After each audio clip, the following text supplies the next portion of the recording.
Assalamualaikum warahmatullahi wabarakatuh. Selamat datang di video pembelajaran sesi pertama, yaitu di mata kuliah pendidikan seni.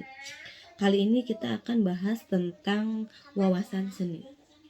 Istilah seni berasal dari istilah sani dalam bahasa Sanskerta yang berarti yaitu pemujaan, pelayanan, atau pencarian dengan hormat dan jujur. Dalam perkembangan selanjutnya, pengertian seni itu berkembang menjadi beberapa bagian. Yang pertama yaitu seni sebagai karya seni, seni sebagai kemahiran, seni sebagai kegiatan manusia.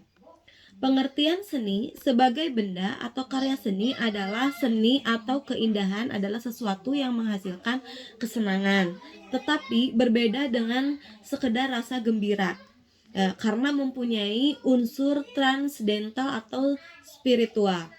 Pendapat dari Jogjanata, misalnya lukisan dinding di gua yang diperkirakan berasal dari zaman prasejarah yang memiliki nilai religius atau magic yang membangkitkan spirit dan sugesti terhadap binatang buruan manusia purba masa itu. Pemahaman seni sebagai kemahiran dimaknai seni merupakan sebuah kemampuan dalam membuat sesuatu dalam hubungannya dengan upaya mencapai suatu tujuan yang ditentukan oleh rasio atau logika atau gagasan tertentu.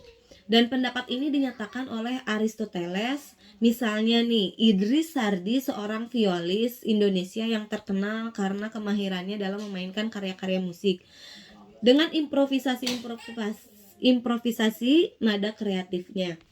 Nah, sementara itu pengertian seni sebagai kegiatan manusia menurut Leo Tolstoy dikatakan bahwa seni merupakan kegiatan sadar manusia dengan perantaraan tanda-tanda lahiriah untuk menyampaikan suatu perasaan-perasaan yang telah dihayatinya kepada orang lain, sehingga mereka kejangkitan perasaan yang sama dan juga mengalaminya.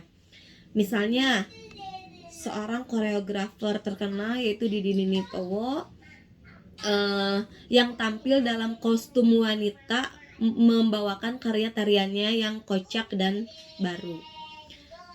Adapun seni adalah ekspresi jiwa manusia yang tertuang dalam berbagai bentuk karya seni. Refleksi kehidupan manusia dituangkan melalui media seni dalam bentuk karyanya atau karya seni. Semua cabang seni yaitu termasuk seni tari, seni musik, seni rupa, teater, dan sastra memiliki nilai yang dapat ditransformasikan dalam kehidupan sehari-hari. Atau sebaliknya, di dalam seni itu terdapat simbol-simbol kehidupan yang memiliki makna mendalam tentang hakikat hidup. Tari dengan ekspresi gerak, musik dengan bunyi atau vokal, teater dengan ungkapan ekspresi gerak dan vokal, seni rupa dengan berbagai media atau media visual, dan semuanya memiliki gaya dan aliran yang beragam, merupakan ungkapan ekspresi yang di dalamnya syarat dengan simbol. Memaknai cabang-cabang seni ini menjadi penting artinya untuk mengawali sebuah proses pengenalan tentang apa itu seni. Dalam kehidupan sehari-hari, sebenarnya aktivitas berkesenian selalu dialami manusia. Hanya saja terkadang kita tidak menyadarinya atau merasakannya, bahwa aktivitasnya itu merupakan bagian dari ekspresi seni yang alami. Misal, contoh, ketika kita akan pergi nih keluar rumah, selalu saja kita berpikir akan memakai kostum apa, tasnya seperti apa, sepatunya seperti apa, kerudungnya seperti apa, yang sesuai dengan acara yang kita akan hadiri. Nah, dalam memilih pakaian tersebut, kita mungkin harus memadukan warnanya, busananya dengan tasnya atau sepatunya. Nah, aktivitas memilih busana dan kelengkapannya untuk yang dikenakan pada acara itu tanpa kita sadari sudah berkaitan dengan selera estetis atau keindahan agar serasi. Nah, aktivitas tersebut hampir setiap hari dapat kita jumpai dan tidak kita sadari sebagai upaya untuk memperindah diri agar berpenampilan menarik atau semenarik mungkin. Apa yang dilakukan manusia dalam kehidupan sehari-hari itu merupakan refleksi dari sikap dan perilaku seseorang. Baik, selanjutnya yaitu seni secara teori itu dapat dibagi menjadi dua bagian besar. Yaitu yang pertama ada seni murni dan seni terapan. Seni murni itu adalah penciptaan seni yang hanya mempertimbangkan fungsi atau bentuknya. Sedangkan seni terapan adalah penciptaan seni yang dirancang untuk kepentingan tertentu di luar fungsi sebenarnya. Nah, misalnya seni murni itu merupakan seni yang dasar penciptaannya hanya untuk fungsi tertentu sesuai dengan karakteristik bentuknya. Contoh, pot tanaman atau tempat tanaman dari tanah liat dibuat apa adanya sesuai dengan manfaatnya pembuatnya. Bentuk dan wujudnya yaitu pot sederhana dan digunakan untuk menanam tanaman bunga. Namun, ketika pot tersebut sudah dimodifikasi sedemikian rupa sehingga dari aspek bentuknya sudah berubah dari fungsinya, sudah tidak hanya sekedar untuk menanam tanaman hiasan, maka pot itu sudah merupakan seni terapan. Contohnya, pot hias dibuat dan digunakan untuk bahan melukis atau untuk tempat lampu minyak. Selanjutnya yaitu kesenian dalam pemahaman sempit oleh sementara kalangan dianggap seni ensik. Di sana ada seni rupa, musik, tari, dan teater. Namun, apakah kesenian hanya terbatas pada 4 cabang seni itu? Nah, secara menyeluruh, kita dapat memahami kesenian itu lebih luas, tidak sekedar menguraikan ke dalam 4 cabang seni tersebut. Kesenian secara universal dapat dipahami dan dimaknai sebagai refleksi kehidupan manusia yang dituangkan ke dalam berbagai ekspresi. Ekspresi inilah yang memunculkan berbagai jenis seni yang dimaksud.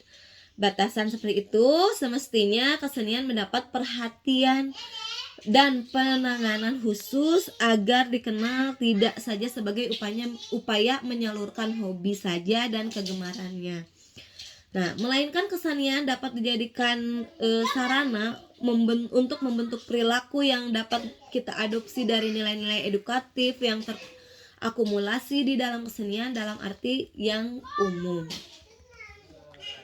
Selanjutnya, pemahaman secara menyeluruh ini perlu ditekankan kepada para pendidik seni agar dalam memberikan materi pelajaran kesenian dapat secara kontekstual sampai ke akar-akarnya. Maka objek seni ini harus dikuasai. Nah, penanaman bekal ini sangat penting, artinya dalam rangka memberikan jawaban atas keraguan sementara orang tua siswa yang selalu menganggap kesenian sebagai mata pelajaran tidak penting. Nah, dari penjabaran wawasan kesenian secara utuh ini diharapkan orang tua siswa akan semakin paham tentang pentingnya kesenian dalam kehidupan. Nah, perkembangan kesenian di era global ini menuntut sikap antisipatif terhadap situasi yang terjadi. Pengaruh budaya global tak dapat dipungkiri lagi akan berpengaruh pada eksistensi kesenian. Itu seni sebagai bagian dari kebudayaan memang selalu berkembang mengikuti arus perubahan zaman. Hanya bagaimana kita menyikapi perubahan itu sehingga substansi kesenian tetap bisa dipertahankan. Nah, mempertahankan substansi seni dalam menghadapi era global menjadi sesuatu yang penting, mengingat kesenian berasal dari tradisi budaya setempat, baik seni rupa, tari, musik, maupun teater. Dari sumber tradisi itulah berbagai ekspresi seni bisa dikembangkan ke dalam bentuk-bentuk lain yang bersifat kreasi ataupun modern. Pengembangan bentuk dari berkonvensional ke kreasi ini sebenarnya merupakan bagian dari upaya pelestarian dalam bentuk atau format baru. Menurut Sudarso, sejarah lahirnya seni ini secara umum sudah tua usianya.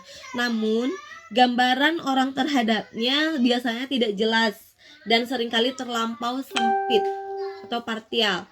Kondisi ini demikian karena luasnya daerah jelajah seni, juga karena pesatnya perkembangan zaman sehingga tidak lagi terjangkau oleh orang-orang di luar komunitasnya.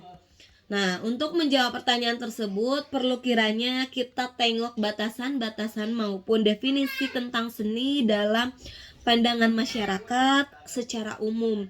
Definisi yang paling pas dan sering terdengar adalah seni adalah segala macam keindahan. Seni merupakan produk keindahan, suatu usaha manusia untuk menciptakan sesuatu yang indah-indah yang dapat mendatangkan kenikmatan. Jadi karya-karya yang indah yang bisa dinikmati atau ditonton. Misalnya yang dipadukan dengan suara vokal sehingga menghasilkan paduan suara yang mengenakan untuk didengar. Nah, demikian pula ukir-ukiran kayu di rumah adalah hiasan yang menambah semaraknya pemandangan atau suasana rumah. Menurut Ki Hajar Dewantara, seni yaitu segala perbuatan manusia yang timbul dari hidup perasaannya dan bersifat indah, sehingga dapat menggerakkan jiwa perasaan manusia. Nah, definisi lain yang dikemukakan Ahdiyat Kamiharja yang menyebutkan bahwa seni adalah kegiatan rohani manusia yang merefleksi realita atau kenyataan dalam suatu karya yang berkat bentuk dan isinya membentuk daya untuk membangkitkan pengalaman tertentu dalam alam rohani si penerimanya. Nah, dari definisi-definisi tersebut kita dapat memahami bagaimana posisi seni dalam kehidupan masyarakat. Untuk itu, secara sistematis kita perlu memahami hakikat, sejarah, struktur hingga fungsi kesenian itu dalam kehidupan masyarakat. Nah, dari aspek itulah kita dapat memahami secara kontekstual apa sebenarnya kesenian dan manfaatnya dalam kehidupan masyarakat. Mungkin untuk sekilas tentang wawasan seni saya cukup sekian dulu. Nanti kita akan bertemu lagi di sesi berikutnya. Pembelajaran kali ini untuk sesi 1 sekian dan terima kasih. Wassalamualaikum warahmatullahi wabarakatuh.